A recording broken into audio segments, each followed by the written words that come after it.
Terra's story. Chapter 13. Terra's days began to gallop past. It was a more apt metaphor because she felt grounded, and yet she was moving rapidly through a world solid beneath her feet, and she felt more in control.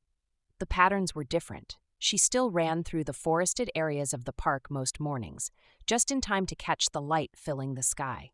She had added a few minutes to her time in the park to allow her to slip from the main trail to the nearly invisible one that led to the hill with boulders placed just right to clamber up on.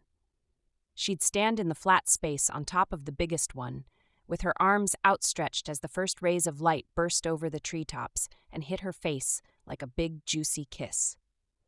When that happened, a song bubbled up from inside her, and she gave voice to it, singing to the sun, the trees, the critters, all life around her.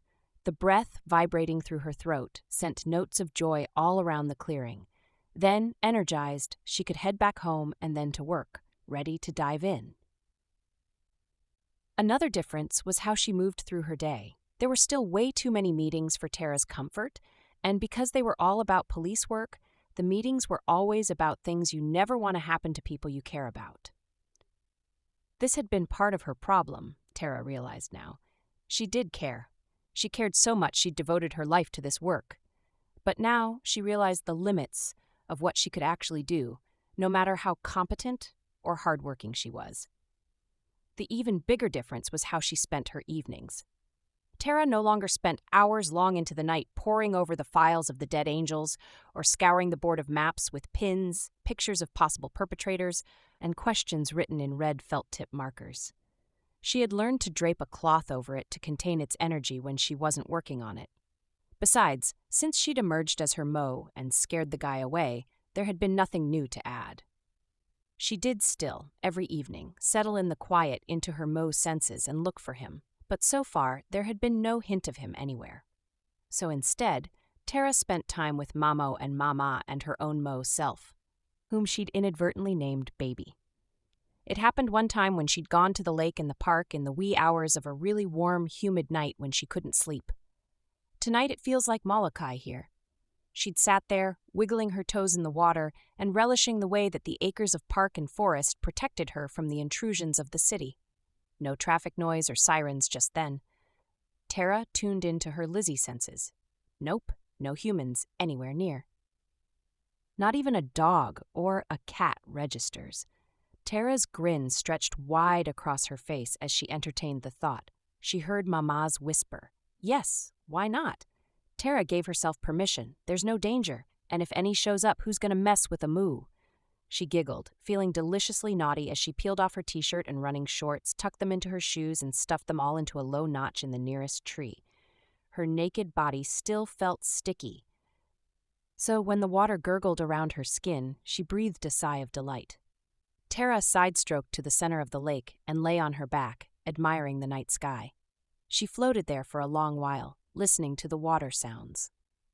When she decided to dive, she turned on her belly and let go, embracing the process that had already begun. She felt her claws extend from her fingers and webs form between them. She felt the sensations from her coccyx that told her that her tail was emerging. What a powerful tool that has turned out to be. Who knew?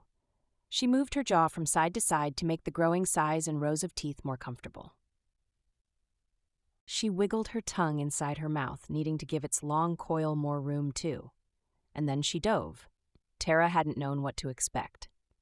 Does each body of water have a different personality underwater the way it does above water? It turned out the answer was a resounding yes. Of course, for ordinary eyes, nothing might seem all that different. But with her multidimensional Mo eyes, Terra encountered a world of delight. She circled around, exploring, and was drawn to an area of inexplicable brightness. When she got closer, she saw a scene that could have come straight from a Disney fantasy movie. It was a village of mer people who looked like cartoon characters, with oversized Cupid dolls' heads and tiny bodies ending in wide, fan-like iridescent tails. Their laughter bubbled tiny bell tones through the water as they played with fish. There were roundish goldfish and sleek silverfish, all racing around some sort of obstacle course of rocks and tree limbs and crystals. The silverfish had mer-children riding with their wide tails wrapped around them, waving one arm like some kind of fantasy rodeo. In the center, a big purple fish with a great underslung jaw full of teeth rolled its eyes and kept blowing through a snail shell, producing a shrill whistle. "Are you the ringmaster?" Terra thought. He whirled toward her and blew the shell again, directly at her. The sound darted at her, hit her in the face like a smack.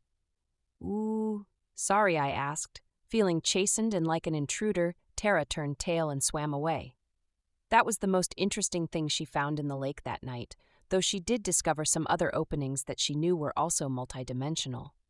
Perhaps playgrounds for a different night?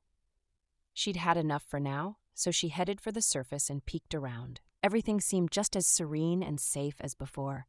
So Terra rolled onto her back to watch the stars while her shape returned to her woman form. Oh baby, oh baby, oh baby, that was so much fun. And within her she heard, "Yes, it was. I enjoyed it. Let's do it again soon." And that was how baby got her name.